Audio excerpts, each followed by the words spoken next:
This first video will cover the first three chapters of the first unit, mainly because the first chapter itself doesn't have that much information. It just basically sets up the book as how it's going to be laid out. As you can see on this slide, they break it down into your listening, which you should listen to everything that's in the book on the blue pages, and then music and identity, which just talks about cultures and the peoples that created the music that came over to America eventually. Music and technology, which is going from everything from early phonograph, radio, sound film to current streaming technology. The music business, just how music is disseminated, whether it's through sheet music or through small labels or big labels like Sony. Centers and peripheries is a good thing to take a look at. It's even one of the questions I ask you on Blackboard, and it's a test question, so take note. The book mentions that three main areas of music in the United States is New York, Los Angeles, and Nashville. I'll ask you to respond to that later on. Sources of American popular music include European music, I would say, just in general, which includes everything from the ballad, which verse, chorus. It's a lot of the ways that we develop our music now, as far as the chord structure and the way how a ballad tells a story. Even from some of the operas that came over from Europe, we gleaned a lot of our music from that. Then we mixed it along with a lot of Western African influences, which include a lot of the syncopation, the percussion. The banjo is a West African instrument. The call and response form. You should read about these things in the book just to get a little bit more familiar with that. And the third source is Latin music from the Caribbean specifically, or Cuba. We get the habanera, these very fun rhythms that are also partially African too. And again, that's kind of important in this chapter, just talking about the sources, how American popular music came to be what it was. But that's pretty much it on chapter 1. It's just a kind of a setup. After that, it's a matter of going to chapter 2 and looking at these items here. The book is called Minstrelsy to Vaudeville to Musical Theater, to MP3. And the word or the term minstrel music is basically the first reference to what we, I guess, can refer to as original American popular music. The minstrel show, by all standards nowadays, is considered very offensive, very racist, and reading about it and talking about it in class is sometimes really difficult, just because of all the things that go with that. Might be interesting to note that at first, in the minstrel show, which is just basically lampooning African Americans, who in turn were lampooning us back, but go ahead and read up on that, it's interesting. But those early performers were all Caucasian whites, just dressed in blackface because you just didn't let African Americans perform on stage. That didn't come until much later. Minstrel show, it's a complex show. It's in 3 parts, which you don't have to worry about too much, but it was a very specific thing. It's a direct ancestor to later on what becomes the vaudeville show. And then, frankly, it keeps morphing and changing until it's what we consider musical theater nowadays. Obviously, very different. But the minstrel show is basically our very first American indigenous form of popular music. The most important person in this time period, which is the late 1800s, will be Stephen Foster. He is considered America's first popular music writer.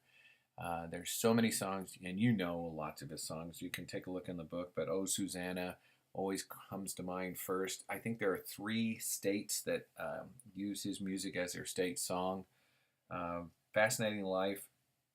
Made his living as a full-time composer. At one time, there wasn't a single American in the United States that didn't know his music. He was basically the Elvis of his time. Maybe not as popular in different ways, but it's certainly in that way. He sold hundreds of thousands of copies of his music, um, and just yes, and some of it was for minstrel shows because that's how you could make a lot of money is writing for that. But he basically just was the most popular person in this time period and probably the first American popular music composer. I'd point out one reason why popular music was really taking off. It's a test question also, is that music printing was becoming easier to do. Public school education was encouraging reading and writing music a lot, and actually, the production of cheap pianos. Pianos were easier to produce because of the Industrial Revolution. Those three things are not on this slide, but they are a good test question, so take note of that.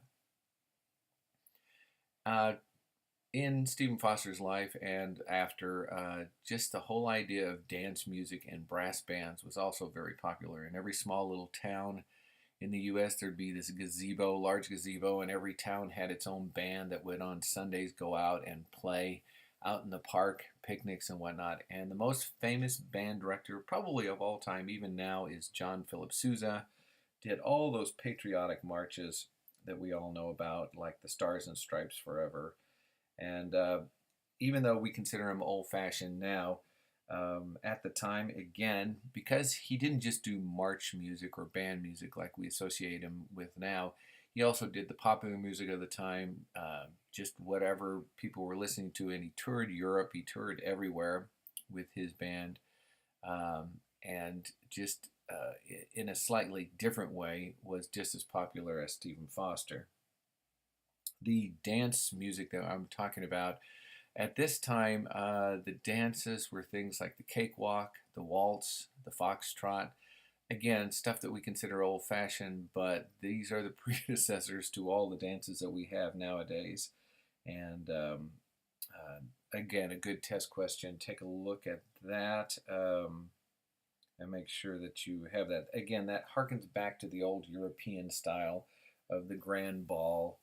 And the waltz came about in the 1820s, but again, still very relevant at the time. Let's see. Another very important thing is that next item on the slide, Tin Pan Alley.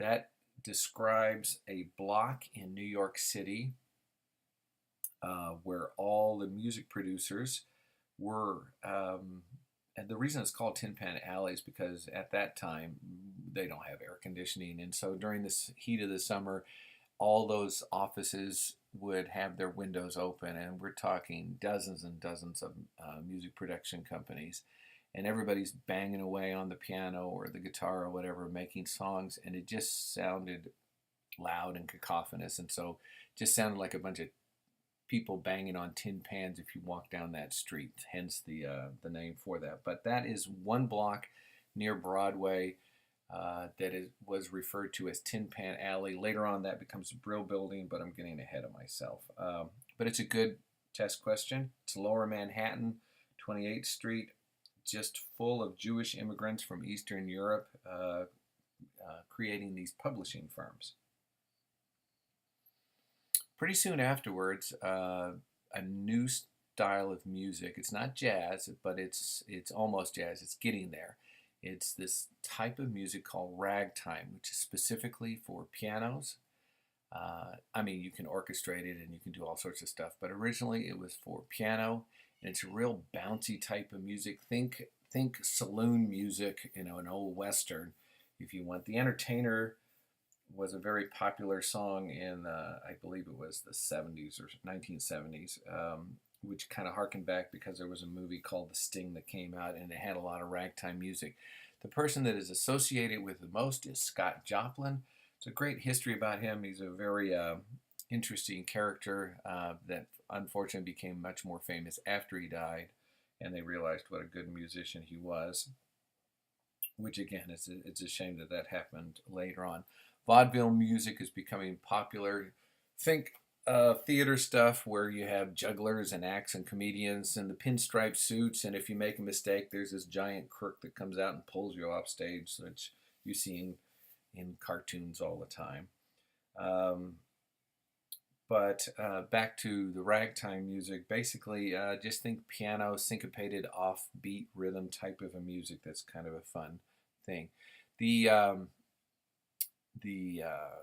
technology of the time is basically the phonograph. That's the new thing since sheet music is still popular, but we're now getting to the point where people want easier access to music, and Thomas Edison invented the phonograph in 1877. That means it's not going to be popular or inexpensive, so it's a while before every household has that. Um, Later on, in about 1902, the 12-inch phonograph disc, the thing that we think about now, uh, comes into being, and this is basically why we get the 3 to 4 minute pop song, because back then the 12-inch disc went at 78 RPMs, revolutions per minute, and the maximum amount of time you could put on a disc like that was 4 minutes long, and then it just stopped. Hence why our songs tend to be a little bit shorter nowadays. And then chapter 3 talks more about the start of jazz. We're just going to get ready to start talking about jazz. And again, social dancing. If I haven't mentioned it before, pretty much in popular music, we always talk about dancing too, because they are just linked hand in hand. We're starting to see more technology with phonographs. Radio is also becoming a little bit more common. Um, it's a bad time for the United States, unfortunately, because of Jim Crow laws and segregation, prohibition. The KKK is really flourishing at this time. We have movies coming out. First they're silent, but in 1927 is the first sound recording with a movie called The Jazz Singer. Again, it's got blackface in it, and it's got some questionable things, but it's still considered one of the more interesting films of its time period. Vaudeville is shifting a little bit more to Broadway musicals. Think Hamilton or The Little Mermaid or something like that, and you can see where it's gone to since then. We're starting to see a shift to record sales more than sheet music at this time. In 1925, we see the introduction of electric recordings with microphones. This is super, super important because it changes the kind of music we can listen to now. It used to be early on in the phonograph, you had to speak in a very high voice and scream into that megaphone. With the microphone, we have the advent of the crooners, which will be a test question a little bit later on, and I'll talk more about that. And again, the radio stations like NBC, CBS, and ABC, they start in the early 20s. 1922 is first NBC was in 1926, I believe. And later on in the Depression, we start seeing the first DJs, radio DJs, that again changed quite a bit over the time. I have a question about freak dances on the test, so take a look at those. It's just a fun list of strange names like the turkey trot, the tango. These are all just wild dances that came about in the 20s. They'll Page 78 in your textbook will have a list of that. Hopefully you can take a look at that. Cabarets, discos, we call them now discos or clubs, but back then they were called cabarets, are popping up. And two of the most important people of this time are Irene and Vernon Castle. It's a test question. They were dance instructors and dancers of their own type. Interesting story on theirs. There's a little section there talking about the two and what happened to them. They introduced the tango to America, the famous tango dance.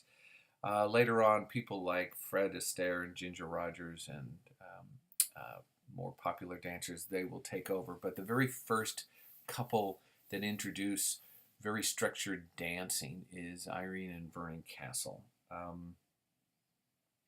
The reason James Reese Europe is under them is because they were so famous, they got their own band to tour with them as they went across the country, and that was James Reese Europe and his small orchestra called the Castles. And you should read up a little bit about them. Just if nothing else, just remember that was the band that toured with the Castles, and they have some nice stories about them. Castle House Rag is one of their most famous songs. I'd like to take this moment to remind you, listen to all the music that is in the book, because there will be some listening samples on the test, and you'll need to be able to recognize those. Um, Jazz starts in the firmly in the 1920s, but it's definitely the main American original style of music, not counting minstrel music, which I'd rather not. Jazz is totally American, and it's been adopted by the entire world, but it was developed here, specifically New Orleans. And the instrumentation is a group of frontline instruments. Frontline instruments just mean instruments that are carrying the melody most of the time. And they're instruments like the clarinet, the trombone, the trumpet, and those are your and any instrument that is going to carry the main melodic line. The other things would be not frontline instruments, would be the rhythm instruments like the drums, the bass, even the piano. Though later on, the piano can also become a frontline instrument. The term collective improvisation is a good test question. It just basically describes what early jazz sounded like, which is everybody is playing together all at the same time, and it just sounds like they're all making up stuff, and it sounds like a wild party. If you think jazz, New Orleans, Mardi Gras, then you've already got that. But do listen to some of it. The whole idea of just a group of about anywhere from 5 to 10 musicians basically playing together, fun music, and everybody just playing at the same time is where we get that collective improvisation sound. The very first recording was actually in 1917, and that's the New Orleans Original Dixieland Jazz Band, which is actually a misnomer because they were recorded in New York City. That's because that's the center of music, and they were basically a white group. They were not your traditional jazz thing. Probably the original one is King Oliver's Creole Jazz Band. They weren't the first recorded, but this is these are much more authentic, including having Louis Armstrong as one of the players, and we'll be talking about Louis Armstrong a little bit later on. Do listen to that kind of music, though. Right, Louis Armstrong again. If you don't know about him, then you're missing out on a lot, and hopefully you can take a look at some of the YouTubes that are up there that show him performing. He was considered one of the greatest trumpeters of all time. He did elevate the instrument to quite the level that it had never been before. And Duke Ellington comes a little bit later. Duke died in the 1970s, so I would say much later. But for test purposes, do remember that the first recorded band was the New Orleans Original Dixieland Jazz Band. But that's just because they were the first recorded, not really considered that. The king of jazz is, again, kind of a strange thing, is Paul Whiteman and his orchestra. But basically, like in a lot of popular music, it's because he introduced a much safer version of jazz. It almost sounds more like just kind of a big band kind of a sound. He would take these wild collective improvisations from New Orleans and then basically rewrite them for orchestra. And, people just liked it because it was a little bit tamer and it wasn't quite as wild. And frankly, for years and years afterwards, people were using the compositions that Paul Whiteman came up with and then rewrote them or whatever. But he is considered one of the original purveyors of jazz because he just made it so popular in the world, but not the original. And the last thing down there, El Manicero, was just basically the book is talking about some of the early influences And this would be that's one of the songs, I believe, and it talks about how jazz has expanded after World War One from the south to the north, and that a lot of it has the Cuban influences because at this time, Cuba is a very popular resort place for Americans before it got locked down and whatnot. Let me see if I've missed anything on this. I think that's it. I can't express too much, though, that it's kind of important to at least try to skim through the book as much. You only have about 2 weeks for each one of these units, so I'm trying to make it as easy as possible, and trying to cover the high points here. But you're going to have to try to do a little mix of looking through the book, taking notes, and do remember that at least in the first three unit tests, you do get to use the book and your notes and, frankly, everything at your resource, including your computer, to answer any of the questions. Thank you.